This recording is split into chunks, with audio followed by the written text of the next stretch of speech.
ఈరోజే హనుమాన్ జయంతి, పైగా మంగళవారంతో కలిసి వచ్చింది. ప్రతి సంవత్సరం వైశాఖ బహుళ దశమి రోజు హనుమాన్ జయంతిగా ప్రజలు హనుమంతుణ్ణి పూజిస్తారు. ఈ రోజే ఆంజనేయుడు జన్మించినట్లు పురాణాలు చెబుతున్నాయి. మరి ఇంతటి పవిత్రమైన విశేషమైన రోజు ఈ కథలను విన్నా, చదివినా, చెప్పినా, వినిపించినా జన్మల పాపాలు తొలగి కోటి జన్మల పుణ్యం వస్తుంది, సకల శుభాలు కలుగుతాయి. మరి ఆ కథలేంటో ఇప్పుడు ఈ వీడియోలో తెలుసుకుందాం. ఈ కథను విన్నంతనే స్వామివారి అనుగ్రహంతో సకల ఐశ్వర్యాలు సిద్ధిస్తాయి. శ్రీరామనామం ఎక్కడైతే వినిపిస్తుందో ఆ చోట హనుమంతుడు బాష్పలోచనుడై ముకులిత హస్తాలతో ఉంటాడట. హైందవులకు పరమ పూజనీయుడు హనుమంతుడు కలియుగం ఉన్నంత వరకు చిరంజీవిగా నిలుస్తూ భక్తుల కష్టాలను తీరుస్తూ ఉంటాడని నమ్మకం. అదేవిధంగా హనుమ బ్రహ్మచారి అని అందరికీ తెలుసు. ఆయన అసలు పెళ్లి చేసుకోలేదని, జీవితాంతం బ్రహ్మచారిగానే ఉన్నాడని కొందరు భావిస్తారు. కానీ నిజానికి హనుమకు పెళ్లి జరిగింది. ఆయన భార్య పేరు సువర్చల. ఒకప్పుడు సూర్యదేవుడు విశ్వకర్మ కుమార్తె అయిన సంధ్యాదేవిని పెళ్లి చేసుకుంటాడు. అయితే సంధ్యాదేవికి సూర్యుడి తాపం తట్టుకునే శక్తి ఉండదు. దీంతో సంధ్యాదేవి కిన్నురాలై తన తల్లికి తన కష్టాన్ని చెప్పుకుంటుంది. కూతురి సమస్యను అర్థం చేసుకున్న తల్లి తన భర్తైన విశ్వకర్మకు సంగతిని విశదీకరిస్తుంది. దీంతో విశ్వకర్మ సూర్యుడి ప్రకాశాన్ని కొంత తీసివేస్తాడు. సూర్యుడి నుంచి బయటపడ్డ ఆ ప్రకాశం సుందరమైన కన్యగా మారుతుంది. ఆమె రూపలావణ్యాలు చూసి దేవతలే భ్రాంతి చెందుతారు. సంగతేమిటో తెలుసుకోవాలని ఇంద్రుడు బ్రహ్మదేవుని వద్దకు వెళ్లి ఆ కన్య ఎవరు అని అడుగుతాడు. ఇంద్రుడి ఉద్దేశం కనిపెట్టిన బ్రహ్మ ఆమెకు శివాంశ సంభూతుడైన హనుమంతుడు తప్ప వేరే ఒకరు భర్త కారు అని చెప్తాడు. బాల హనుమంతుడు తల్లి అంజనాదేవి దగ్గర అల్లారు ముద్దుగా పెరిగి ఆమె అనుజ్ఞ మేరకు సూర్యుడి దగ్గర విద్యాభ్యాసం చేస్తాడు. హనుమంతుడు సూర్య భగవానుణ్ణి గురువుగా చేసుకుని ఆయన వద్ద అనేక విద్యలను అభ్యసిస్తాడు. అయితే నవ వ్యాకరణాలు అనే విద్యను మాత్రం నేర్చుకోలేకపోతాడు. ఎందుకంటే ఆ విద్య నేర్చుకోవాలి అంటే ఖచ్చితంగా వివాహం అయి ఉండాల్సిందే. దీంతో హనుమంతుడు ఏం చెయ్యాలో తెలియక అలా ఉండిపోతాడు. ఇది గమనించిన సూర్యుడు తన కుమార్తె అయిన సువర్చలను పెళ్లి చేసుకోమని హనుమంతుణ్ణి కోరతాడు. అయితే బ్రహ్మచారిగా ఉండాలి అనుకున్న తన కోరికకు అది ఆటంకం కలిగిస్తుందని పెళ్లి చేసుకోను అంటాడు హనుమ. కాని సూర్యుడు గురుదక్షిణగా అయినా సరే సువర్చలను పెళ్లి చేసుకోమంటాడు. అందుకు కూడా హనుమాన్ అంగీకరించడు. ఇక చివరిగా సూర్యుడు నువ్వు పెళ్లి చేసుకున్నప్పటికీ బ్రహ్మచారిగాని కీర్తింపబడతావు అని, ఈ పెళ్లి లోక కళ్యాణం కోసమే కాని నువ్వు గృహస్థుడిగా ఉండిపోవడానికి కాదని, పెళ్లి చేసుకుంటే నవ వ్యాకరణ విద్యను అభ్యసించవచ్చని లోక కళ్యాణం జరుగుతుంది అంటాడు సూర్యుడు. దీంతో హనుమ పెళ్లికి ఒప్పుకుంటాడు. పెళ్లి కాగానే సువర్చల మారు మాట్లాడకుండా తపస్సుకు వెళ్లిపోతుంది. ఆ తర్వాత సువర్చలాదేవి కనిపించదు. కేవలం తన జన్మ దేనికో ఆమె అర్థం చేసుకుని వివాహం జరిగిన మరుక్షణమే తపస్సులోకి వెళ్లడం మామూలు విషయం కాదు. అందుకే ఆమెను మహాసాధ్వి అంటారు. ఈ విధంగా సువర్చలాదేవిని వివాహం చేసుకుని సకల శాస్త్ర పారంగతుడు అవుతాడు హనుమంతుడు. అలా హనుమ పెళ్లి చేసుకుని ఆ విద్యను అభ్యసించి సకల శాస్త్ర పారంగతుడు అవుతాడు. ఇది హనుమంతుని పెళ్లి వెనుక ఉన్న అసలు కథ. దీని గురించి మహర్షి పరాశరుడు రాసిన పరాశర సంహితలో ఉంది. హనుమంతుడు ఆయన భార్య అయిన సువర్చలాదేవితో విగ్రహ రూపంలో కొలువై ఉన్న ఆలయాలు అనేకం ఉన్నాయి. ఇక హనుమంతుడి వివాహానికి సంబంధించిన మరొక కథను ఇప్పుడు తెలుసుకుందాం. రావణాసుడి చెరలో సీతమ్మ ఉన్నదని, సృష్టమైన తర్వాత లంకకు చేరుకునేందుకు సముద్రం మీద వారధిని నిర్మించమని రాములవారు ఆజ్ఞాపిస్తారు. రాములవారి ఆజ్ఞ మేరకు వానరులంతా సముద్రం మీద రాళ్లను వేస్తూ ఉంటారు. అంటే వారధిని నిర్మిస్తూ ఉంటారు. కాని అదేం విచిత్రమో, రాత్రి వేసిన రాళ్లు పొద్దుటికల్లా కనిపించకుండా పోతూ ఉంటాయి. దీంతో ఈ విషయాన్ని హనుమంతుడికి విన్నవిస్తారు వానరులంతా. రాళ్లు మాయమవడం వెనుక ఉన్న రహస్యాన్ని కనుగొనేందుకు హనుమంతుల వారు బయలుదేరతారు. సముద్రంలో ఈదుతూ 4 దిశగా పరిశీలిస్తున్న హనుమంతుడికి ఒక మత్స్యకన్యల గుంపు కనిపిస్తుంది. వారందరి చేత రాళ్లను తీయించి వేస్తున్న ఒక నాయకురాలు కనబడుతుంది. బంగారు వర్ణంలో మెరిసిపోతున్న ఆ మత్స్యకన్యను వెంబడించేందుకు వాయుపుత్రుడు చేసిన ప్రయత్నాలన్నీ కూడా వృధా అయిపోతాయి. కాని నిదానంగా ఆ మత్స్యకన్య హనుమంతుడిని చూసి మోహిస్తుంది. తానే హనుమంతుడి దగ్గరకు చేరుకుంటుంది. తన దగ్గరకు వచ్చిన మత్స్యకన్యను చూసిన హనుమంతుడు ఆమె రాళ్లను మోయించడం వెనుక ఉన్న కారణాన్ని అడుగుతాడు. అప్పుడు ఆమె ఇలా చెప్తుంది.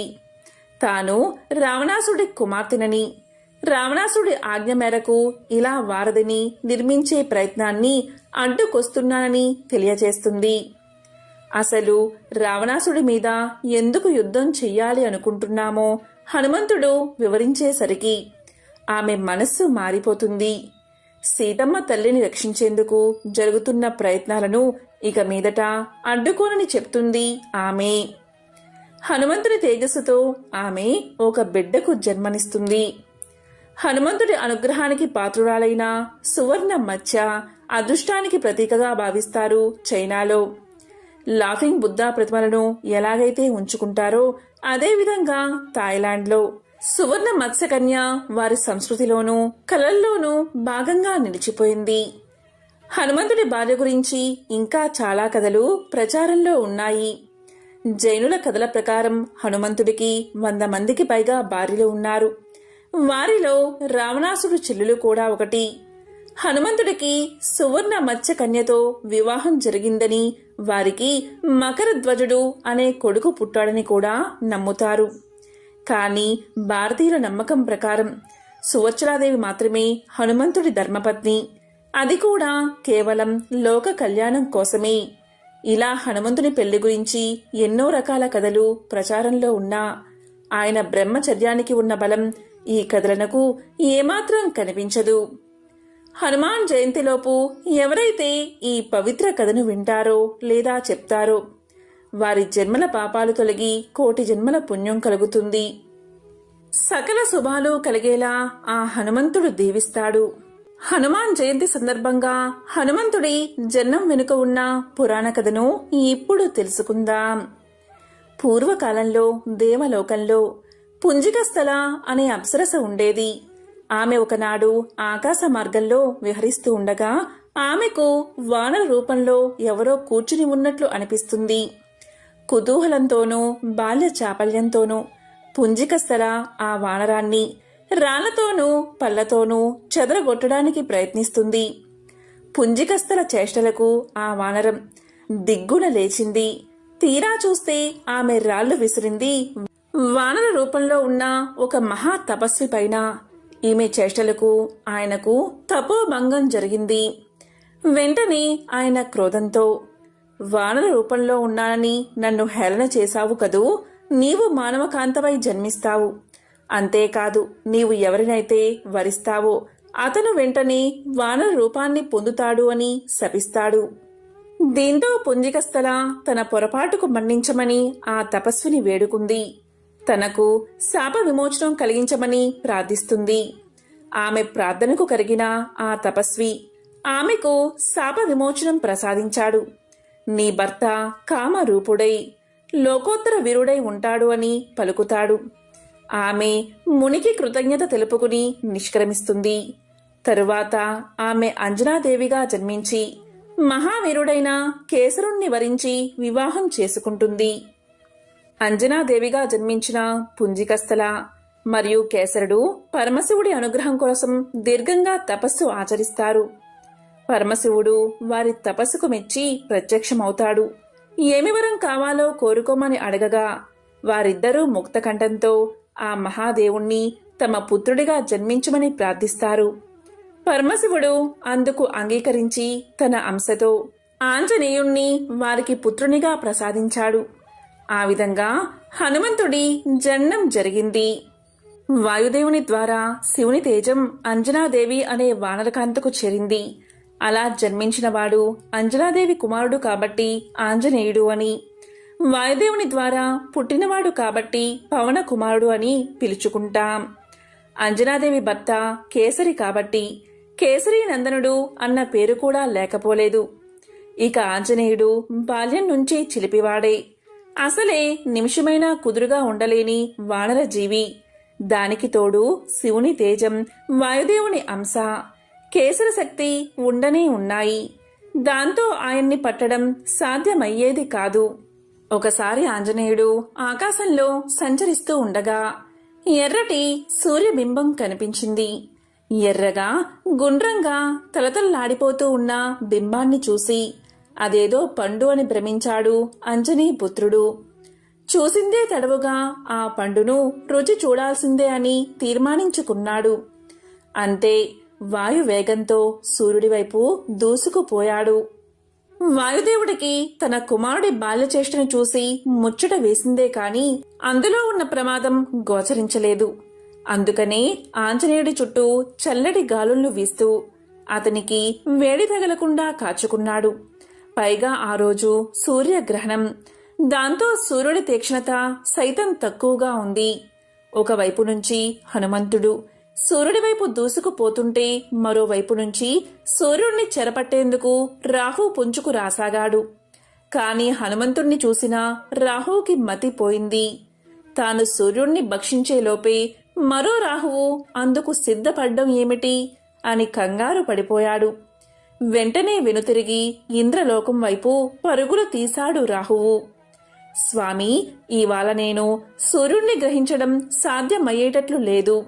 మరో జీవి ఏదో సూర్యుణ్ణి భక్షించేందుకు దూసుకు వస్తుంది అంటూ మొరపెట్టుకున్నాడు రాహువు. రాహు మాటలు విన్న ఇంద్రుడికి పట్టరాని కోపం వచ్చింది. సృష్టి ధర్మానికి విరుద్ధంగా పంచభూతాలను సైతం తోసి ముంచుకొస్తున్న ఆ ప్రమాదాన్ని స్వయంగా ఎదుర్కోవాలి అనుకున్నాడు. వెంటనే తన వజ్రాయుధాన్ని చేతబూని ఐరావతాన్ని అధిరోహించి ఆంజనేయుణ్ణి ఎదుర్కొనేందుకు బయలుదేరాడు ఇంద్రుడు.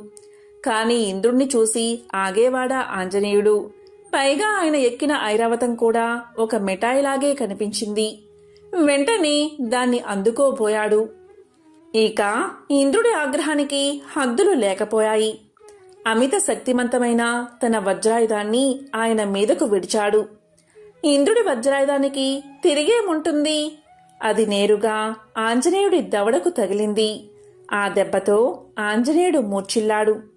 కుమారుడి అవస్థను చూసిన వాయుదేవుడు ఆ పసిబాలుణ్ణి అక్కడే హిమాలయాల్లో ఉన్న ఒక గుహలో ఒడిలో కూర్చోబెట్టుకుని దుఃఖిస్తూ ఆగ్రహించి ముల్లోకాల్లో ప్రసరిస్తూ ఉన్న వాయువును స్తంభింపచేశాడు. దాంతో ఆ శరీరంలో ఉన్న పంచవాయువులు అపాన వాయువు, ప్రాణ, అపాన, వ్యాన, ఉదానయ, సమానయ వాయువులు ఇవే లేకపోతే శరీరంలోని మలమూత్రాలు బయటికి పోవు. వాటి ప్రసారం ఆగిపోయి మలమూత్రాలు స్తంభించిపోయాయి. దేవతలు, మానవులు, జంతువులు, కీటకాలు, పశువులు, పక్షులు, సమస్త ప్రాణకోటి శరీర అవయవాలు స్తంభించిపోగా గిలగిలలాడిపోయారు. ప్రాణం పోక ఉండక తల్లడిల్లిపోయారు. ఇంద్రుడికి కోపం వస్తే వర్షాలు ఆపేస్తాడు. ఇంద్రుడికి సామాన్యంగా కోపం రాదు. మనుషులు యజ్ఞాలు చేయకపోతే దేవతలకి ఆహారం అందదు. ఆహారం అందకపోతే కోపం వస్తుంది. కోపం వస్తే వర్షాలు ఆపేస్తాడు. దీనివల్ల లోకాలు అల్లకల్లోలాలకు గురై కరువుకాటకాలు ఏర్పడతాయి. ఏ విధంగా అయితే ఇంద్రుడు వర్షాలు ఆపేస్తాడో, ఈ బాలుడు ఇంద్రుడి వజ్రాయుధం దెబ్బతిని పడిపోవడం వల్ల వాయుదేవుడు వాయువుని ఆపేశాడు. దానివల్ల ఒక్క త్రిమూర్తులకు తప్ప సకల లోకాల్లో ఉన్న జీవజాలమంతా ఏడ్చారు. చివరికి బ్రహ్మ దగ్గరకు వెళ్ళి, బ్రహ్మదేవా, అల్లాడిపోతున్నాం. చావు కాదు బతుకు కాదు, మధ్యలో ఉన్నాం. ఈ బాధ ఇంతకు ముందు అనుభవించలేదు. మలమూత్రాలు ఉధృతంగా ఉన్నాయి. కిందకి దిగడం లేదు. దాంతో పడే బాధ ఇంతని వర్ణించలేం. మునుపెన్నడూ ఇలాంటి బాధ అనుభవించలేదు. ఋషులతో పాటు దేవతలందరూ రక్షించండి అని మొరపెట్టుకోగా బ్రహ్మదేవుడు ఇలా పలికాడు. ఇదంతా ఇంద్రుడు చేసిన పని. ఈ లోకానికి ఈశ్వరుడు అధినాయకుడిగా వాయువుని నియోగించాడు. ఆహారం లేకపోయినా, నీరు లేకపోయినా ఎంతో కొంతకాలం బతకవచ్చు. కానీ వాయువు లేకపోతే బతకలేం. అందుకని పంచ ప్రాణాలు అనే పేరుతో శరీరంలో ఉండి ప్రాణాలకు సుఖాన్ని ఇచ్చేవాడు వాయువు. అందువల్ల వాయువు సుఖం. ఈ జగత్తంతా వాయువే. ఒక్కసారి వాయువు స్తంభించాడు అంటే లోకంలో ఎవ్వరూ సుఖంగా ఉండలేరు. వాయువు ఎక్కువైనా ప్రమాదమే, తక్కువైనా ప్రమాదమే. ఉష్ణవాయువు ప్రసరించినా ప్రమాదమే, శీతల వాయువు ప్రసరించినా ప్రమాదమే. మందవాయువు ఉన్నంతవరకే మానవుల, ఇతర జీవుల ప్రాణాలకు సుఖాన్ని ఇస్తాడు. అటువంటి వాయువుణ్ణి శివస్వరూపంగా భావించి అభిషేకించి పూజిస్తారు. అటువంటి వాయువుకి దుఃఖం కలిగించాడు ఇంద్రుడు అని ఇంద్రుడు చేసిన పనిని తెలియచేసి, ఇప్పుడు వాయువు ఆ బాలుణ్ణి ఒడిలో పెట్టుకుని హిమాలయాల్లోని మేరు పర్వత గుహలో ఉన్నాడు. ఆ వాయువుని సమాధానపరచకపోతే అలాగే అల్లాడిపోతాం. నాతో పాటు మీరందరూ రండి. ఇంద్ర, ముందు ఉండు. ఎందుకంటే దీనంతటికీ మూలకారణం నువ్వే. పదండి, వాయువుకి మనందరం కలిసి ఆనందం కలిగిద్దాం అని అందరినీ వెంటబెట్టుకుని హిమాలయ మధ్యలో ఉన్న మేరు పర్వత గుహ దగ్గరికి చేరాడు బ్రహ్మ. ఆ సమయంలో వాయుదేవుడు మంచి బంగారపు వర్ణంలో ఉన్న గుహలో కూర్చుని మెడలో బంగారపు దండ వేసుకుని ఒడిలో కొడుకుని పడుకోబెట్టుకుని అయ్యో కుమారా అని దుఃఖిస్తూ ఉన్న వాయుదేవుణ్ణి వీళ్లు చూశారు. అంతలో బ్రహ్మ గుహలోనికి వెళ్ళగా వాయుదేవుడు చూసి సంభ్రమంతో బిడ్డను ఎత్తుకుని నమస్కారం చేసి, ప్రభు, స్వయంభూ, చతుర్ముఖ, చూడు నా బిడ్డ పరిస్థితి అనగానే పక్కనే దేవతలు, యక్షులు, గంధర్వులు ఆ బిడ్డని, వాయువుని దీవించారు. అప్పుడు బ్రహ్మ, నాయనా, నీ కుమారుడు మూర్ఛపోయాడని లోకాలన్నిటినీ మూర్ఛపోయేలా చేస్తున్నావు. అవునా నాయనా అనే వాయువు చేతిలో మూర్ఛితుడై ఉన్న బిడ్డను ప్రేమగా నిమిరాడు బ్రహ్మ. ఇక ఆంజనేయుడు ఆ ఉపద్రవం నుంచి తేరుకోగానే అతనికి ఆశీర్వాద సూచకంగా దేవతలంతా తలా ఒక వరాన్ని అందించారు. ఇకపై తన వల్ల మృత్యువు సంభవించదని యముడు ఆశీర్వదించాడు కాబట్టి ఆంజనేయుడు చిరంజీవిగా మారాడు. ఇంద్రుడు ఇకపై తన వజ్రాయుధం హనుమంతుణ్ణి గాయపరచదు అన్న అభయాన్ని అందించాడు. అలాగే బ్రహ్మ కూడా తన బ్రహ్మాస్త్రం ఆంజనేయుణ్ణి ఏమీ చేయలేదని వరాన్ని అందించాడు. అలా ఆంజనేయుడి సూర్యగ్రహణ ఘట్టం సుఖాంతమైనది. హనుమంతుడు అన్న పేరు మాత్రం శాశ్వతంగా నిలిచిపోయింది. హనుమాన్ జయంతి సందర్భంగా హనుమకు సంబంధించిన ఒక విశేషమైన కథను ఇప్పుడు తెలుసుకుందాం. రాముడు రాజ్య పాలన చేస్తున్న కాలంలో ఒకసారి అగస్త్యుల వారు రాముణ్ణి దర్శించడానికి వచ్చారు. అప్పుడు అగస్త్యుల వారిని తగిన విధంగా సత్కరించి స్వాగతించి ఉచిత ఆసనంపై కూర్చోబెట్టి అగస్త్య మహర్షితో శ్రీరాముడు ఇలా పలికాడు. మహర్షి, శివుడు, హనుమంతుడు వీళ్ళిద్దరిలో ఎవరు అధికులు? వారిద్దరి సాహసాలను మనం ఎలా తెలుసుకోవాలి అని ప్రశ్నించారు. అప్పుడు అగస్త్యుల వారు, హనుమంతుడు వాయువర ప్రసాది, అంతటా సంచరించి నేర్పున్నవాడు అని అనడంలో ఎటువంటి సందేహమూ లేదు. నీకు అనుమానం వస్తే పరీక్షించు అన్నాడు. వెంటనే శ్రీరాముడు మారుతిని ఆప్యాయంగా పిలిచి, హనుమా, ఇప్పుడే నువ్వు లంకకు వెళ్ళి విభీషుడి దగ్గర ఉన్న భౌతిక లింగాన్ని తీసుకుని రావాలి అని ఆజ్ఞాపించాడు. రాముడి ఆజ్ఞకు హనుమంతుడు రాముడికి నమస్కారం చేసి తండ్రైన వాయుదేవుడికి వందనం చేసి రివ్వుల గాలిలోకి ఎగిరి దక్షిణ సముద్రాన్ని అవలీలగా దాటి లంకలోకి ప్రవేశించాడు. అక్కడ ఉన్న రాక్షస వీరులంతా హఠాత్తుగా హనుమ రావడం చూసి ఆశ్చర్యపోయారు. సరాసరి మహారాజు అయిన విభీషుణ్ణి కొలువు చేరాడు హనుమ. హనుమను గౌరవించాడు మహారాజైన విభీషణుడు. వచ్చిన కారణం తెలపమన్నాడు. అప్పుడు శ్రీరాముడి ఆజ్ఞను వినిపించాడు హనుమ. దానికి విభీషణుడు ఎంతగానో సంతోషించి తాను ప్రతిష్ఠించిన చోటుకు వెళ్లి అక్కడ ఉన్న 6 శివలింగాలను చూపించాడు. అందులో మౌతిక లింగాన్ని ఆంజనేయుడు చేతికిస్తూ, హనుమా, దీనిని మా అన్న రావణుడు కుబేరు నుంచి తీసుకువచ్చాడు. కుబేరుడికి దీన్ని సాక్షాత్తు శివుడే ఇచ్చాడు. ఈ లింగాన్ని కుబేరుడు పూజించి నవనిధులతో కూడిన రాజ్యానికి రాజు అవ్వగలిగాడు. రావణుడు దీన్ని పొంది లంకా సామ్రాజ్యాధిపతి అయ్యాడు. దీన్ని నేను శ్రీరామచంద్రుడికి మనస్ఫూర్తిగా సమర్పించాలని చెప్పు అని లింగాన్ని ఇచ్చేశాడు. దీంతో హనుమ ఆ లింగానికి నమస్కారం చేసుకుని విభీషణుడి దగ్గర వీడ్కోలు తీసుకుని అయోధ్యకు బయలుదేరాడు. ఈ విధంగా ఆకాశంలో ఎగురుతూ 7వ రోజున అవంతి నగర ప్రాంతంలో ఉన్న పర్వతం మీదకు చేరుకున్నాడు. అప్పుడు అక్కడ లింగాన్ని ఉంచి రుద్ర సరస్సులో స్నానం చేసి ఆ పర్వత ప్రాంతానికి చేరుకోగానే అప్పుడు ఆ లింగం చిన్న పర్వతమంతా పెరిగి ఉండడం చూసి హనుమ ఆశ్చర్యపోయాడు. దాన్ని కదిలించడానికి విశ్వ ప్రయత్నాలు చేసి విఫలమయ్యాడు హనుమ. అప్పుడు ఉమాపతైన పరమేశ్వరుడు ప్రత్యక్షమై, హనుమ విచారపడకు, నీవు దుఃఖిస్తే లోకమంతా కూడా చింతాక్రాంతమవుతుంది. నువ్వు సంతోషంగా ఉంటేనే ప్రపంచం సంతోషంగా ఉంటుంది. ఈ లింగం ఇక్కడే ఉండాలని భగవంతుడి భావనగా అనిపిస్తుంది. ఈ పర్వతం చాలా పవిత్రమైనది. ఇక్కడ రుద్ర సరస్సు ఉండడం మరీ విశేషం. ఈ లింగం ఇక్కడ ఉండడం వల్ల దివ్యమైన దైవగుణం, ఋషిగణం దీన్ని సేవించే పరమ అద్భుతమైన అవకాశం కలుగుతుంది. దీనిని ప్రతి ఒక్కరూ కూడా శ్రీ హనుమత్కేశ్వరం అనే పేరుతో పిలుస్తారు. ఆ పేరుతోనే ఇది ప్రశస్తి పొందుతుంది. మానవులందరూ ఈ లింగాన్ని భక్తి శ్రద్ధలతో పూజించి ధన్యులవుతారు. ఇక్కడ జరిగిన విషయాలన్నీ కూడా శ్రీరామచంద్రుడికి నా మాటగా చెప్పు, ఆయన దాన్ని అర్థం చేసుకోగలడు అని దీవించి పంపాడు శివుడు. హనుమ అదేవిధంగా అయోధ్యకు చేరి శ్రీరాముడికి అన్నీ సవివరంగా వివరించాడు. శ్రీరాముడు, అగస్త్యుడు మొదలైన వారంతా హనుమను ఆశీర్వదించారు. ఎంతో పవిత్రమైన విశేషమైన ఈ కథను విన్నా, చదివినా, చెప్పినా, వినిపించినా జన్మల పాపాలు తొలగి కోటి జన్మల పుణ్యం వస్తుంది. ఆంజనేయ స్వామిని పూజించడం ద్వారా మనలో ఉన్న భయాలొందళ్ళు తొలగిపోయి ఎంతో ధైర్య సాహసాలతో ఉంటాం. అయితే ఆంజనేయ స్వామి గుడికి వెళ్ళినప్పుడు మనకు సింధూరాన్ని ఇస్తారు. అంతేకాదు ఆ స్వామివారిని పూజించేవారు ఎక్కువగా సింధూరంతో పూజిస్తూ ఉంటారు. అసలు ఆంజనేయుడికి సింధూరం అంటే ఎందుకంత ఇష్టమో ఇప్పుడు తెలుసుకుందాం.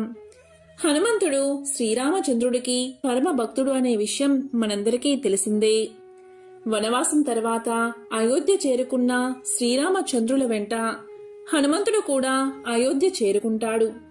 ఈ విధంగా అయోధ్యలో ఒకరోజు తన పనులన్నిటినీ ముగించుకుని ఎంతో ఆకలితో అంతఃపురంలోకి ప్రవేశించి సీతమ్మ తల్లిని భోజనం వడ్డించమని అడుగుతాడు హనుమ. అప్పుడే స్నానాధికాలు పూర్తి చేసుకుని సీతాదేవి హనుమంతుణ్ణి ఉద్దేశించి, హనుమా కాసేపు ఆగు, మొదట పాపెటిలో సింధూరం పెట్టుకుని తర్వాత భోజనం వడ్డిస్తాను అని చెప్తుంది. ఈ విషయం విన్న హనుమంతుడు, అమ్మా పాపెటిలో సింధూరం ఎందుకు పెట్టుకుంటున్నావు అని అడుగుతాడు.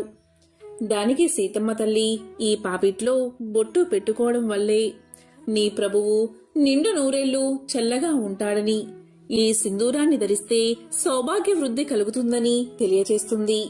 ఆ విధంగా సీతమ్మ మాటలు విన్న హనుమంతుడు అక్కడ్నుంచి వెళ్లిపోతాడు. కొద్దిసేపటి తరువాత శరీరమంతా సింధూరం పూసుకుని తిరిగి అయోధ్యను చేరుకుంటాడు. ఒక్కసారిగా హనుమను చూసి ఆశ్చర్యపోయిన సీత, హనుమా ఎందుకు శరీరమంతా సింధూరం పూసుకున్నావు అని అడుగుతుంది. దానికి హనుమ, అమ్మా ఇలా సింధూరం ధరిస్తే శ్రీరామచంద్రుడికి కళ్యాణప్రదమై ఉంటుందని నీవే అన్నావు కదా అని చెప్పడంతో హనుమంతుడికి శ్రీరాముడిపై ఉన్న భక్తి భావానికి సంతోషించి మంచి హృదయంతో హనుమంతుణ్ణి ఆశీర్వదిస్తుంది సీతమ్మ తల్లి. ఈ విషయం తెలుసుకున్న శ్రీరామచంద్రుడు, భక్తికి నువ్వు ఒక ఉదాహరణగా చెప్పబడతావని, ఇక నుంచి ఎవరైతే నిన్ను సింధూరంతో పూజిస్తారో వారిని కష్టాల నుంచి నేను కాపాడతానని సాక్షాత్తు శ్రీరామచంద్రుడే తెలియచేశాడు. అప్పట్నుంచి ఆంజనేయ స్వామికి సింధూరం అంటే ఎంతో ప్రీతికరమైనదని భావించి పూజలు చేస్తారు. ఎంతో పవిత్రమైన విశేషమైన ఈ కథను విన్నా, చదివినా, చెప్పినా, వినిపించినా జన్మల పాపాలు తొలగి కోటి జన్మల పుణ్యం వస్తుంది. హనుమకు సంబంధించిన మరొక విశేషమైన కథను ఇప్పుడు తెలుసుకుందాం. మన పురాణాలు మనిషి జీవిత గమనానికి మార్గదర్శకాలు. రామాయణం మానవుడు ఏ విధంగా జీవించాలో తెలిపితే మహాభారతం మనిషిలోని మంచి చెడుల విచక్షణ నేర్పుతుంది. ఈరోజు రావణ సంహారం తర్వాత అశోకవనంలోని సీత వద్దకు వెళ్లిన హనుమంతుడికి సీతాదేవి అపకారికి కూడా ఉపకారం చేయడమే ధర్మం అని చెప్పిన చక్కటి నీతి కథను ఇప్పుడు విందాం. రావణ సంహారం తర్వాత ఆ కబురు సీతమ్మ తల్లికి చెప్పేందుకు హనుమంతుడు అశోకవనానికి చేరతాడు. అమ్మా, ఇకపై ఈ లంకా రాజ్యాన్ని ఏలేది విభీషణుడే. రావణ సంహారం జరిగింది. మీరు ఇక్కడి నుంచి బయలుదేరే ముందు ఒక్క ఆజ్ఞ ఇవ్వండి తల్లి. మిమ్మల్ని ఇంతకాలం ఈ చెరలో చిత్రహింసలు పెట్టిన వీరందరినీ సంహరిస్తాను అంటాడు. అప్పుడు ఆ మహాతల్లి ఇలా పలుకుతుంది. హనుమా, నీకు ఒక కథ చెబుతాను విను. ఒకానొక కాలంలో ఒక బాటసారి అడవిగుండా వెళ్తున్నాడు. ఇంతలో ఆకలిగొన్న ఒక పులి తన పైకి రాబోగా తన ప్రాణాలు అరచేత పట్టుకుని పరుగులు తీశాడు. పులి కూడా అతన్ని వెంబడించింది. ఇంతలో ఒక చెట్టుపైకి ఎక్కి ఆ చెట్టు కొమ్మను ఆశ్రయిస్తాడు ఆ బాటసారి. అయితే బాటసారి ఎక్కిన చెట్టు కొమ్మలో ఒక ఎలుగుబంటి కూడా ఉంది. అది చూసిన పులి, ఇదిగో మిత్రమా, ఆ మనిషిని కిందకి తోసై తినేసి వెళ్లిపోతాను అని పలికింది. వెంటనే ఎలుగుబంటి, ఇతడు నేను ఉన్న చెట్టును ఆశ్రయించాడు అంటే నన్ను ఆశ్రయించినట్లే, కనుక నేను అతన్ని రక్షిస్తాను కాని కీడు చేయను అనడంతో పులి ఎంతో బాధపడుతుంది. ఆ మనిషి ఎప్పుడో ఒకప్పుడు దిగకపోతాడా అని ఎదురుచూస్తూ ఉంటుంది. ఈ విధంగా రాత్రి సమయం అవుతుంది. ఎలుగు గాఢ నిద్రలోకి చేరుకుంటుంది. కాని మనిషికి ప్రాణభయం ఒకటే ఉంది కాబట్టి చూసి చూడనట్లు కిందనున్న పులివైపు చూస్తూ ఉంటాడు. పులి మెల్లగా ఇలా అంటుంది, ఇదిగో ఓ మనిషి, నీకో గొప్ప అవకాశం. పైన నిద్రలో ఉన్న ఆ ఎలుగును తోసై నేను నా ఆకలి తీర్చుకుని ఇక్కడి నుంచి వెళ్లిపోతాను అంటుంది. అంతే మనిషి మారు ఆలోచన చేయకుండా ఎలుగును తోసేస్తాడు. వెంటనే కోలుకుని ఎలుగు వేరొక కొమ్మను ఆనుకుని కింద పడకుండా ఆపుకుంటుంది. అప్పుడు పులి ఎలుగుతో ఇలా పలుకుతుంది, చూసావా ఈ మనిషి బుద్ధి, ఇప్పటికైనా వాణ్ణి తోసై నేను తిని వెళ్లిపోతాను అంటుంది. అప్పుడు ఎలుగు ఇలా పలుకుతుంది, చూడు మిత్రమా, ఇతడు నన్ను ఆశ్రయించాడు. ఇతన్ని రక్షించడం అపకారికి కూడా ఉపకారం చేయడమే ధర్మమంటూ అనడంతో ఇక లాభం లేదని పులి అక్కడి నుంచి వెళ్లిపోతుంది. కనుక హనుమా, మనకు వీరు అపకారం తలపెట్టారు కదా అని ఇప్పుడు బలహీనులైన ఈ జాతికి హాని చేయడం అనవసరం, అధర్మం కూడాను అనడంతో అమ్మ మాటలకు ముగ్ధుడైన హనుమ మోకరిల్లి నమస్కారం చేస్తాడు. శత్రువుల్లో కూడా శత్రుత్వాన్ని ఎంతవరకో అంతవరకే చూడాలి కాని ధర్మాన్ని వేడకూడనది సీతమ్మ మాట. సకల లోకాలలో ఆదర్శ గుణాలు రాశిగా పోస్తే మనకు కనిపించేవాడు శ్రీరాముడు. రాముడు గొప్పవాడా, రామనామం గొప్పదా అంటే రాముని కంటే రామనామమే గొప్పదని చెప్పే కథలు అనేకమున్నాయి. రామనామం గొప్పతనం గురించి ముందు మనం తెలుసుకుందాం. లంకానగరంపై దండెత్తేందుకు రాళ్లతో సముద్రంపై వానరసేన వారధిని నిర్మిస్తూ ఉంది. రాయిపై రామ అని రాసి ఆ రాయిని నీటిలో వేస్తే అది తేలిపోతూ ఉంది. ఇదంతా చూస్తూ ఉన్న రాముడిలో నా పేరు రాసిన రాయి తేలుతూ ఉంది కదా, నేనే రాయి వేస్తే అనే ఆలోచన కలిగింది. అంతే శ్రీరాముడు ఒక రాయిని తీసి సముద్రంలోకి వేశాడు. ఆ రాయి సముద్రంలో మునిగిపోయింది. దీన్ని చూసి ఆశ్చర్యానికి లోనైన రాముడు పక్కనే ఉన్న హనుమంతుడికి ఈ విషయాన్ని వివరించి ఎందుకిలా జరిగిందని ప్రశ్నించాడు. అందుకు హనుమ, రామ అనే నామం రాసి ఉన్నా రాళ్లే పైకి తేలతాయి. మీరు వేసిన రాయిపైన రామనామం రాయలేదు కదా, అందుకే మునిగిపోయింది అని సమాధానం చెప్పాడు. అంటే రాముడి కంటే కూడా రామనామమే మహాశక్తివంతమైనదన్నమాట. రావణాసుర సంహారానంతరం అయోధ్య నగరం చేరుకుని శ్రీరాముడు పట్టాభిషేకం చేసుకుని రాజ్యపాలన చేపట్టాక అయోధ్య నగరంలో రామసభ కొలువుతీరి ఉన్న సమయంలో ఒకరోజు విశ్వామిత్ర మహర్షి సభకు వీచ్చేశాడు. మహర్షిని చూస్తూనే రాముడితో సహా సభలోని అందరూ లేచి నిలబడి మహర్షికి నమస్కారం చేశారు. కాని ఆంజనేయుడు రామనామ జపంలో మునిగి ఉండడం వల్ల విశ్వామిత్రుడి రాకను గమనించక నిలబడలేదు, నమస్కారం చేయలేదు. దీన్ని ధిక్కారంగా భావించిన విశ్వామిత్రుడు కోపంతో, రామా, నీ సేవకుడు నన్ను అవమానించాడు, నీవు అతన్ని శిక్షించు అని ఆదేశించాడు. విశ్వామిత్రుడి మాటను జవదాటలేని శ్రీరాముడు హనుమంతుణ్ణి శిక్షించేందుకు సిద్ధమయ్యాడు. ఈ విషయం తెలిసిన హనుమంతుడు నారద మహర్షి సలహా మేరకు రామనామాన్ని జపించడం ప్రారంభించాడు. ఈ విషయంలోని విశ్వామిత్రుడి ఆజ్ఞ మేరకు శ్రీరాముడు హనుమంతుడిపై బాణాల వర్షం కురిపించసాగాడు. రామనామ జపంలో నిమగ్నమైన ఆంజనేయుణ్ణి రామబాణాలు ఏమీ చేయలేకపోయాయి. అలసిపోయిన శ్రీరాముడికి పట్టుదల అధికం కాగా చివరకు బ్రహ్మాస్త్రాన్ని ప్రయోగించేందుకు సిద్ధమయ్యాడు. ఇంతలో నారద మహర్షి అక్కడకు చేరుకుని, మహర్షి, హనుమంతుడు నీ రాకను రామనామ జపం వల్ల గమనించక నమస్కరించినంత మాత్రమున మీరు మరణదండన విధించడమా? రామనామ జపం హనుమంతుణ్ణి రామబాణాల నుంచి రక్షిస్తూ ఉంది. ఇప్పటికైనా మీ ఆవేశాన్ని, కోపాన్ని తగ్గించుకుని ఆజ్ఞను ఉపసంహరించండి అని విశ్వామిత్రుడితో పలికాడు. ఈ మాటలు విని విశ్వామిత్రుడు బ్రహ్మాస్త్ర ప్రయోగాన్ని నిలుపుదల చేయించి హనుమంతుడి రామభక్తిని మెచ్చుకున్నాడు. దీన్ని బట్టి రామబాణం కంటే కూడా రామనామం గొప్పదని సృష్టమవుతూ ఉంది. యుగ యుగాలను, సర్వలోకాలను తరింపచేసిన మహిమాన్వితమైన నామం రామనామం. ఒకానొకసారి ఆ మహాదేవుణ్ణి శనిదేవుడు పట్టుకుంటాడు. ఆ సమయంలో ఆ మహాశివుడు శనిదేవుడితో ఇలా అంటాడు, శనిదేవా, నీవు నన్ను పట్టుకుంటే పట్టుకున్నావు, కానీ నా అంశతో ఉన్న హనుమంతుణ్ణి పట్టుకో, నీ సంగతేంటో తెలుస్తుంది. హనుమంతుణ్ణి పట్టుకోవడం నీ వల్ల కాదు అంటాడు. దానికి శనిదేవుడు ఇలా పలుకుతాడు, ఈశ్వరా, నిన్నే కాదు ఆ ఆంజనేయుని కూడా పట్టుకుంటాను, ఇదే నా సవాలని బయలుదేరతాడు శనిదేవుడు. ఇక ఈశ్వరుడు, సరే వెళ్ళు, వెళ్ళు, వెంటనే పట్టుకో అంటాడు. ఇక శనిదేవుడు వెళ్లేటప్పుడు తన తండ్రైన సూర్యుడి దగ్గరకు వెళ్లి ఆశీర్వాదం తీసుకుందాము అనుకుంటాడు. ఇక శనిదేవుడు సూర్యుడి దగ్గరకు వెళ్లి, తండ్రి, నేను ఒక పని మీద వెళ్తున్నాను, నన్ను ఆశీర్వదించు అంటాడు. ఇక సూర్యుడికి విషయం అర్థమై, శని, నువ్వు నా పుత్రుడువు, హనుమంతుడు కూడా నాకు పుత్రుడే, అతను పుత్రుడు కంటే ఎక్కువ, నా దగ్గర చదువుకున్న శిష్యుడు, పేరుకు శిష్యుడే కాని ఆయన సకల దేవతా స్వరూపుడు. ఆంజనేయుడు ఎంత బలవంతుడో తెలుసా? పుట్టిన 6వ రోజే పైకి ఎగిరి నన్నే, అంటే నీ తండ్రినైనా నన్నే మింగబోయాడు. అంతటి గొప్ప మహానుభావుడు ఆయన. అటువంటి వాడి జోలికి నీవు వెళ్తున్నావు అంటున్నావు అని అన్నాడు సూర్యుడు. కాని హనుమ సంగతి శనిదేవుడికి తెలియదు. అప్పుడు శని సూర్యుడితో ఇలా అంటాడు, తండ్రి, నాకదంతా తెలియదు. మీ అనుగ్రహం వల్ల మిమ్మల్ని మింగబోయాడు కాని నన్నేం చేస్తాడు? పైగా అతను ఒక కోతి. ముసలివాడు అయిపోయి ఈ మధ్య హాయిగా రామనామాన్ని జపం చేసుకుంటున్నాడు.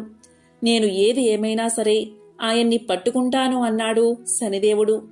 దానికి సూర్యుడు ఇలా పలికాడు, సరే, నీ కర్మ, వెళ్ళిరా, నేను మాత్రం నిన్ను ఆశీర్వదించను. నీవు హనుమంతుడి దగ్గర కుప్పిగంతులు వేస్తాను అంటున్నావు. విజయం పొందాలని నేను ఎలా ఆశీర్వదిస్తాను?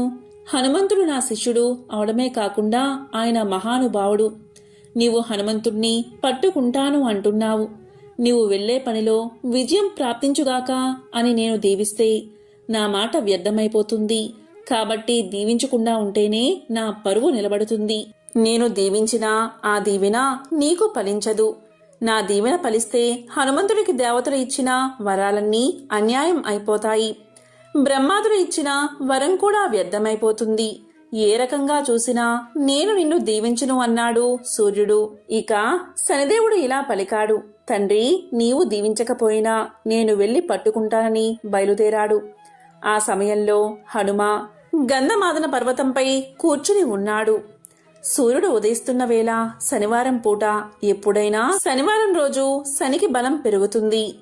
ఆయన ఆంజనేయుణ్ణి పట్టుకోవడానికి వచ్చాడు. హనుమంతుడు సూర్యోదయ సమయానికల్లా హాయిగా స్నానం పూర్తి చేసుకుని బండరాయి మీద కూర్చుని అపూర్వ రీతిలో భక్తితో రామచంద్ర ప్రభువును గానం చేసుకుంటూ ఉన్నాడు. ఆయన రోజంతా రామా రామా అంటూ గానం చేస్తూనే ఉంటాడు.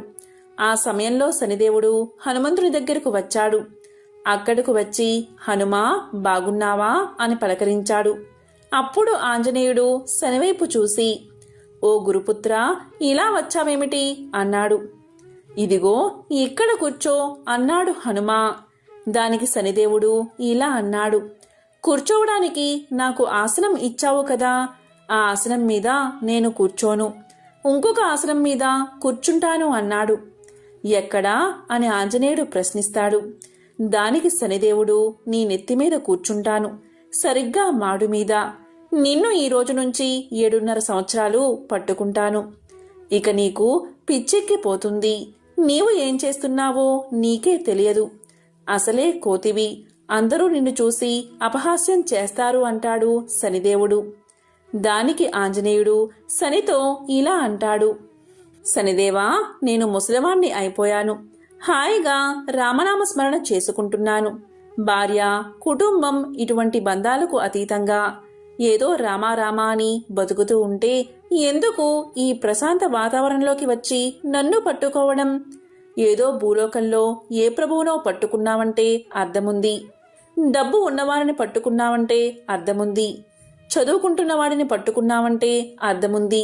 నేను వానరుణ్ణి. ఈ గంధమాదన పర్వతంపై ప్రతిరోజు రామనామ స్మరణతో బతుకుతున్నాను. నా మాట విని వదిలే అన్నాడు. దానికి శనిదేవుడు ఇలా పలుకుతాడు, లేదు, నాకు ఇప్పుడు విజయం పొంది తీరాలి అనే కోరిక కలిగింది. మహాశివుడితో నేను సవాలు చేసి వచ్చాను. మహాదేవుడు నాతో ఇలా పలికాడు, ఓ శనిదేవా, నన్ను పట్టుకుంటే పట్టుకున్నావు, కానీ నా అంశతో ఉన్న హనుమంతుణ్ణి పట్టుకో, అప్పుడు నీకు తెలుస్తుంది అన్నాడు. కాబట్టి నేను ఈశ్వరుడితో శపథం చేసి వచ్చాను. ఆ శపథం నెరవేర్చుకోవాలి. మా నాన్న దగ్గర కూడా శపథం చేశాను. నేను పట్టుకుంటే ఎంతటి వాడైనా ఎవడైనా సరే పోవాల్సిందే. నిన్ను నేను పట్టుకుంటాను అంటాడు శనిదేవుడు. దానికి హనుమంతుడు ఎలా పట్టుకుంటావు అని అడుగుతాడు. దానికి శని, ఏముంది, నీ నెత్తి మీద కూర్చుంటాను అన్నాడు. అయితే కూర్చో అన్నాడు హనుమంతుడు. హనుమంతుడు ఎప్పుడైనా సరే జపం చేసేటప్పుడు రామచంద్ర ప్రభువు ఇచ్చిన కిరీటం పెట్టుకుంటాడు. వెంటనే హనుమ కిరీటం తీసి కూర్చో అన్నాడు. వెంటనే శనిదేవుడు పైకి ఎగిరి మాడు మీద కూర్చున్నాడు. పక్కనే పెద్ద బండరాయి ఉంది. ఆ బండరాయిని తీసి దానిమీద శ్రీరామ అని రాసి జై శ్రీరామ అని పలికి ఆ రాయిని నెత్తిమీద పెట్టుకుని ఒక్క నొక్కు నొక్కాడు హనుమ. ఇక శనిదేవుడికి ఊపిరి ఆడక ఉక్కిరి బిక్కిరి అయిపోయాడు. అసలే హనుమతల బండరాయిలా ఉంటుంది, దానిమీద మరోశిల. 2 రాళ్ల మధ్యలో పచ్చడి పచ్చడి అయిపోయాడు శని భగవానుడు. ఇక హనుమ తోకతో ఆ రాయిని ఇంకొకసారి అదిమి జై శ్రీరామ అన్నాడు. ఇక శనిదేవుడు ఆయాసంతో మాట్లాడుతూ ఆంజనేయ ఆంజనేయ అని పలికాడు. ఎవరు అరుస్తున్నారు అన్నాడు హనుమంతుడు. నేనే గురుపుత్రుణ్ణి అన్నాడు శనిదేవుడు. ఓహో, గురుపుత్రుడా అన్నాడు హనుమ. నా ఒళ్ళు ఊనం అయిపోయింది, ఏదో పర్వతం నా మీద పడినట్లు అయ్యింది అన్నాడు శనిదేవుడు. దానికి ఆంజనేయుడు, నేనేదో తపస్సు చేసుకుంటున్నాను, రామ అంటూ జపం చేసుకుంటే తగుదునమ్మా అని నీ పని పడతానని నెత్తిమీద కూర్చున్నావు, బాగా శాస్తి జరిగిందా అన్నాడు హనుమ. దానికి శనిదేవుడు, అవును హనుమ, నాకు చాలా బుద్ధి వచ్చింది.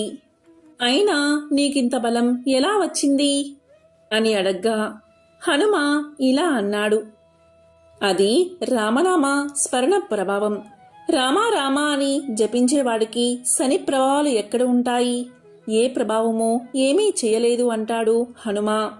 రామనామాన్ని నిరంతరం జపించేవారికి ఎవరి వల్ల భయం ఉండదని ఎప్పుడో ప్రహ్లాద కుమారుడు చెప్పాడు కదా.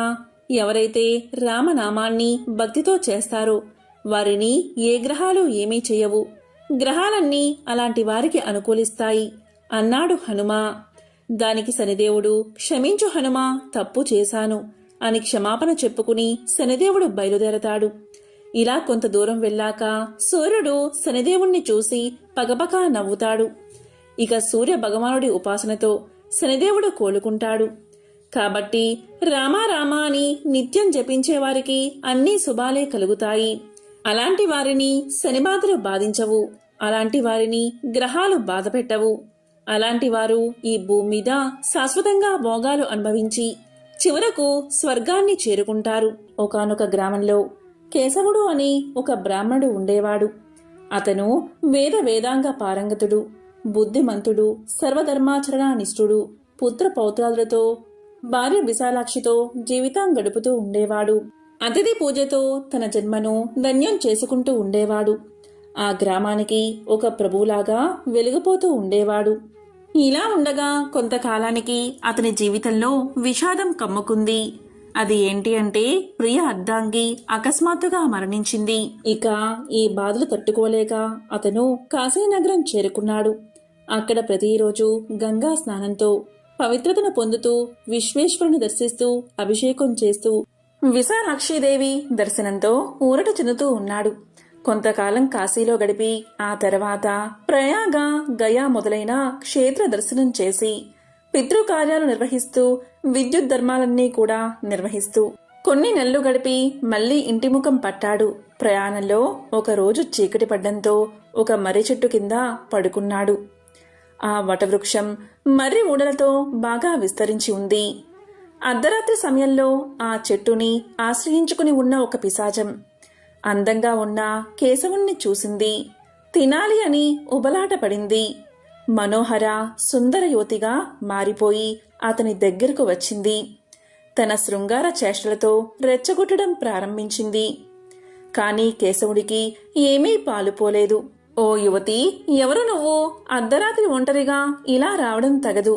నీకు వివాహం జరిగిందా? నేను భార్యలేని వాడిని. నా అండదండలతో నువ్వు ఉండగలవా? నువ్వు ఒప్పుకుంటే నాతో నిన్ను మా ఊరు తీసుకువెళ్తాను అని పలకగా అందుకు ఆమె అంగీకరించింది. వారిద్దరూ కూడా ఆ రాత్రి ఆనందంగా గడిపారు. మర్నాడు ఆ ఇద్దరూ కూడా ఇంటికి చేరుకున్నారు. కొంతకాలం ఆమెతో చక్కగా కాపురం చేశాడు. ఒకరోజు కేశవుని ఇంటికి దూరంగా ఒక చెట్టు కింద రుద్రాక్ష మాల ధరించి వ్యాఘ్ర చర్మాంబర దారి అయినటువంటి ఒక యోగి శిష్యులతో కనిపించాడు. కేశవుడు ఆ గురువుగారిని చేరి తన ఇంటికి వచ్చి ఆతిథ్యం స్వీకరించమని కోరాడు. సంతోషంతో ఆ యోగి శిష్యులతో సహా కేశవుని ఇంటికి వచ్చాడు. అప్పుడు కేశవుడు లోపలికి వెళ్లి భార్యను రమ్మని పిలిచాడు. దానికి ఆ యోగి భార్యను పిలవవద్దని వారించాడు. కేశవునితో ఇలా పలికాడు: కేశవ, ఆమె ఎవరో తెలుసుకుని ఆమెతో కాపురం చేస్తున్నావా? ఆమెను పెళ్లి చేసుకున్నావా? నిజం చెప్పు అని అడిగాడు. దానికి కేశవుడు జరిగిన విషయాలన్నీ కూడా వివరంగా తెలియచేశాడు. తనకేమీ తెలియదని తన్ను ఉద్ధరించమని వేడుకున్నాడు. దీంతో కేశవుడిపై యోగికి జాలి కలిగింది. దాంతో అతన్ని ఉద్ధరించాలని భావించాడు. అప్పుడు యోగి ఇలా పలికాడు: కేశవ, ఆమె విషయం నేను చెప్పను, నువ్వే గ్రహించు అని చెప్పి శ్రీరామ తారక మంత్రాన్ని ఉపదేశించి వెంటనే జపాన్ని ఆచరించమని చెప్పి ఒక రుద్రాక్ష మాలను కూడా ఇచ్చి దానితో జపం చేయమని చెప్పి వెళ్లిపోయాడు యోగి. యోగి చెప్పినట్లు కేశవుడు కూడా అలాగే చేశాడు. చేతిలోని ఆ మాల వల్ల సూర్యతేజంతో వెలిగిపోతూ ఉన్నాడు కేశవుడు. అప్పుడు కేశవుడి దగ్గరికి పిశాచి వచ్చింది. కేశవుణ్ణి చూసి భయపడింది. ఆ జపమాలను దూరంగా విసిరివేయమని కోరింది. తన దగ్గరకు రావద్దని ప్రార్థిస్తూ ఏడుస్తూ దూరంగా జరిగింది. అప్పుడు భక్త సులభుడైన ఆంజనేయుడు ప్రత్యక్షమై తన తోకతో ఆ పిశాచాన్ని చుట్టి విసిరివేశాడు. కేశవుడికి జరిగిందంతా కూడా తెలియచేసి స్వామి అదృశ్యమైపోయారు. ఇక కేశవుడు జరిగిందంతా కూడా యోగికి తెలియచేశాడు. తన్ని ఉద్ధరించమని వేడుకున్నాడు.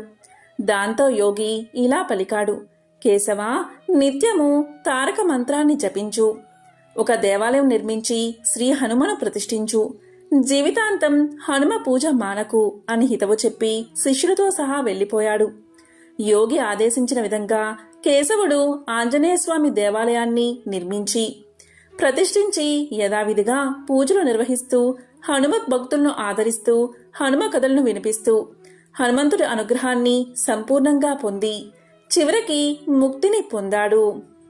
ఎంతో పవిత్రమైన విశేషమైన ఈ కథను విన్నా, చదివినా, చెప్పినా, వినిపించినా జన్మల పాపాలు తొలగి కోటి జన్మల పుణ్యం వస్తుంది. సకల శుభాలు కలుగుతాయి.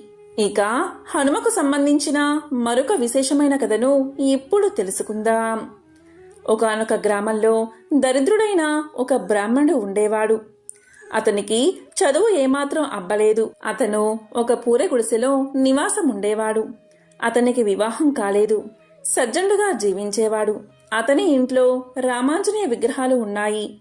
ప్రతిరోజు వాటిని పరిశుద్ధ జలంతో కడిగి పువ్వులు పెట్టి నమస్కారం చేసేవాడు. ప్రార్థనా మంత్రాలు రాకపోవడం వల్ల మనసుకు తోచిన మాటలతో పూజ చేసేవాడు. ఇలా జీవితం గడిచిపోతుంది.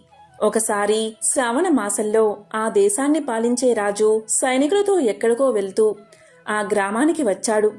అప్పటికే పొద్దుగూకింది, చీకటి పడింది. దీనికి తోడు వర్షం కురవడం కూడా ప్రారంభమైనది. వానబాధ భరించలేక రాజు, సైనికులు ఎక్కడ ఇల్లు కనబడితే అక్కడ తలదాచుకున్నారు. కొందరు ఈ పేద బ్రాహ్మణుడి ఇంట్లోకి ప్రవేశించి తాము రాజుగారి సేవకులమని, తాము ఈ ఇంట్లో ఉంటామని చెప్పి బ్రాహ్మణుణ్ణి బయటికి పొమ్మని ఆదేశించారు. అప్పుడు ఆ బ్రాహ్మణుడు ప్రార్థనతో, అయ్యలారా, మా దేవుళ్ళైన సీతారామాంజనేయ స్వాములు నిద్రపోతున్నారు. వాళ్ళని ఇప్పుడు నేను నిద్రాభంగం చేసి మేలు కలపలేను అని అతి వినయంగా సమాధానం చెప్పాడు. దీంతో సైనికులకు కోపం వచ్చి ఆ విగ్రహాలను తీసుకుని బయటకు వెళ్లిపోమని గట్టిగా చెప్పారు. వినకపోతే విపరీతంగా కొట్టడం ప్రారంభించారు. అతను ఆ దెబ్బల బాధ భరించలేకపోతున్నాడు. అప్పుడు ఆ బ్రాహ్మణుడు కొంచెం ధైర్యం చేసి ఎట్లాగో అట్లా ఆ విగ్రహాలు ఉన్న చోటికి వెళ్లి, శ్రీరామా, నన్ను ఈ దుర్మార్గులు బాధిస్తూ ఉన్నారు, మీకు నిద్ర లేకుండా చేస్తున్నారు అని విలపిస్తూ ఆ విగ్రహాలను వీపుపై ఉంచుకుని జలపాత్రను చేతిలో పట్టుకుని దండాన్ని కుడి చేతుల్లో ధరించి బయటకు వచ్చి చూరు కింద నిలబడ్డాడు. లోపల సైనికులు హాయిగా నిద్రపోతున్నారు. వర్షం విపరీతంగా కురుస్తుంది. ఏమి చెయ్యాలో అతనికి పాలుపోవడం లేదు. నీటి పాత్రను నేల మీద ఉంచి ఎడమ చేతితో ఆంజనేయ విగ్రహాన్ని తీసుకుని, వాయునందన, నీ ప్రతాపమింతేనా? నీ పరాక్రమాన్ని పురాణాలన్నీ కూడా విపరీతంగా వర్ణించాయని అంటూ ఉంటారు. నిన్ను నువ్వు రక్షించుకోలేవా? నీ స్వామిని కాపాడుకోలేవా? ఎందుకొచ్చిన పరాక్రమం అని దుఃఖిస్తూ ఆ బ్రాహ్మణుడు ఆంజనేయ స్వామివారి తోకను పట్టుకుని గాలిలోకి ఆ విగ్రహాన్ని వేశాడు. అంతే, ఆ విగ్రహం హనుమంతుడిగా మారిపోయింది. బ్రహ్మాండాలన్నీ దద్దరిల్లిపోయేలాగా భయంకరమైన గర్జన చేశాడు హనుమ. ఆ గర్జనకు రాజు, అతని సైనికులు, ఊళ్ళోని మగవాళ్ళందరూ కూడా గుండెలు పగిలి చచ్చిపోయారు. స్త్రీలు మాత్రం బతికే ఉన్నారు. ఎలాగో ఆ రాత్రి గడిచిపోయింది. వర్షం కూడా తగ్గిపోయింది. తెల్లవారిన తర్వాత ఎక్కడ చూసినా కూడా పురుషుల మృతదేహాలే కనిపించాయి. ఆ పేద బ్రాహ్మణుడు, ఊళ్ళోని స్త్రీలు కలిసి ఆ శవాలన్నిటికీ కూడా దహన సంస్కారాలు చేశారు. అప్పట్నుంచి ఆ ఊళ్ళోని స్త్రీలందరూ కూడా అతన్ని భర్తగా స్వీకరించారు. అతను అనేక భోగాలు అనుభవించి సీతారామాంజనేయులను నిత్యమూ పూజిస్తూ కొద్ది రోజులకు రాజయ్యాడు. అప్పట్నుంచి ఏ స్త్రీ అయినా సరే గర్భంలో పురుషుణ్ణి ధరిస్తే హనుమ గర్జించేవాడు. దీంతో గర్భపాతం జరిగి ఆ శిశువు మరణించేది. ఆ గ్రామం పూర్తిగా మగవులదే అయినది.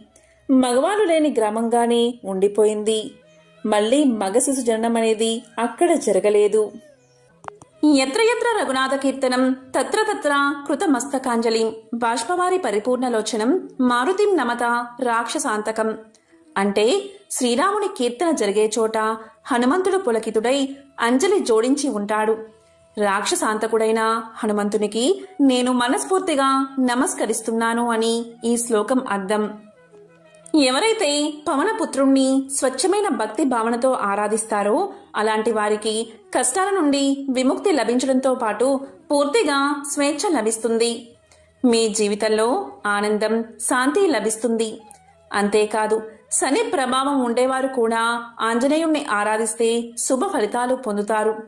ఆంజనేయుడి ఆశీర్వాదం పొందడానికి హనుమాన్ జయంతి రోజున ఆ దేవుడికి సువాసన కలిగిన నూనె, సింధూరాన్ని అర్పించాలి. ఈ రోజున సుందరాకాండ పారాయణం, రామ లక్ష్మణ చరితం, బజరంగ బలి పఠనం చేయాలి. శివుని అంశ వాయుపుత్రుడు అర్జునుడికి ప్రియ సకుడు, శ్రీరామదాసుడు, ఎర్రని కన్నులు కలవాడు, అమిత విక్రముడు, సాగరాన్ని దాటినవాడు, లంకలో సీతమ్మ శోకాన్ని హరించినవాడు, సంజీవన్ని తెచ్చి లక్ష్మణుడి ప్రాణాలు కాపాడినవాడు, 10 తలలున్నా రావణుడి గర్వం అణచినవాడు. ఈ హనుమంతుని నామాలు ప్రయాణ సమయంలో నిద్రపోయే ముందు స్మరించిన వారికి చావు గురించి భయం ఉండదు. వీరికి సర్వత్రా విజయం సిద్ధిస్తుందని పురాణాలు చెబుతున్నాయి. హనుమాన్ జయంతి రోజు హనుమంతుడికి పూజలు చేసి ఆరాధిస్తే శని బాధలు తొలగడంతో పాటు ఆరోగ్య సిద్ధి, మానసిక ప్రశాంతత, భూత ప్రేత పిశాచ భయాల నుండి విముక్తి కలుగుతుంది. ఒకసారి పార్వతీదేవి పరమేశ్వరుణ్ణి ఇలా అడుగుతుంది, స్వామి, విష్ణు సహస్రనామాన్ని సులభంగా ఎలా పలకవచ్చు అని. అప్పుడు మహాశివుడు ఇలా సమాధానం చెప్తాడు, దేవి, శ్రద్ధగా విను. శ్రీరామ రామ రామేతి రమే రామే మనోరమే సహస్రనామ తత్తుల్యం రామనామ వరాననే అన్న ఒక్క శ్లోకం చదివితే చాలు. విష్ణు సహస్రనామాలు చదివినా ఫలితం కలుగుతుంది. శ్రీరామ అని పలికితే చాలు 1000 నామాలు చదివినా ఫలితం వస్తుంది అని పరమశివుడు పార్వతికి తెలియచేశాడట. ఇంకా రామనామాన్ని జపించి రుక్షకుడు అనే ఒక సాధారణ వ్యక్తి వాల్మీకిగా మారతాడు. రామనామం వల్ల శబరి, గుహుడు, హనుమ, సీతామాత ఇలా ఎందరో పునీతులు అయ్యారు. రామ అన్న పదంలో రా అన్న అక్షరం పలికేటప్పుడు పెదాలు తెరుచుకుంటాయి. అంటే మనలో ఉన్న పాపాలు బయటికి పోతాయట. ఇక మా అని పలికేటప్పుడు పెదాలు మూసుకుంటాయి. బయటికి పోయిన పాపాలు లోపలికి చేరకుండా మూసేస్తుందట. ఇలా రామనామం గురించి ఎంతైనా చెప్పవచ్చు అని సాక్షాత్తు వశిష్ఠ మహర్షి తెలియజేశాడు. అసలు శ్రీరామనామ జపమే సమస్త తాపాలను నివృత్తి చేసే ఏకైక ఔషధం. శ్రీరామనామం త్రిమూర్తులకు ప్రతీక. అందుకే పార్వతీ వల్లభుడు కూడా శ్రీరామ రామ రామేతి అంటూ శ్రీరామనామం విష్ణు సహస్రనామాలకు సమానమైనదని చెప్పాడు. విష్ణుమూర్తి యొక్క ఒక్కొక్క నామం సర్వదేవతల కంటే అధికమైనది. అటువంటివి 1000 నామాలు ఒక్క రామనామానికి సమం. మంత్రాల్లోకెల్లా గొప్పదైనది గాయత్రి మంత్రం. రామ మంత్రానికి దానికి భేదమేమీ లేదు. రామనామాన్ని చెబితే గాయత్రి మంత్రాన్ని పఠించినట్లే. ఎంతో పవిత్రమైన విశేషమైన ఈ రోజు ఈ కథలను విన్నా, చదివినా, చెప్పినా, వినిపించినా జన్మల పాపాలు తొలగి 1,000,000 జన్మల పుణ్యం వస్తుంది. ఓం నమః శివాయ. ఓం నమో నారాయణాయ.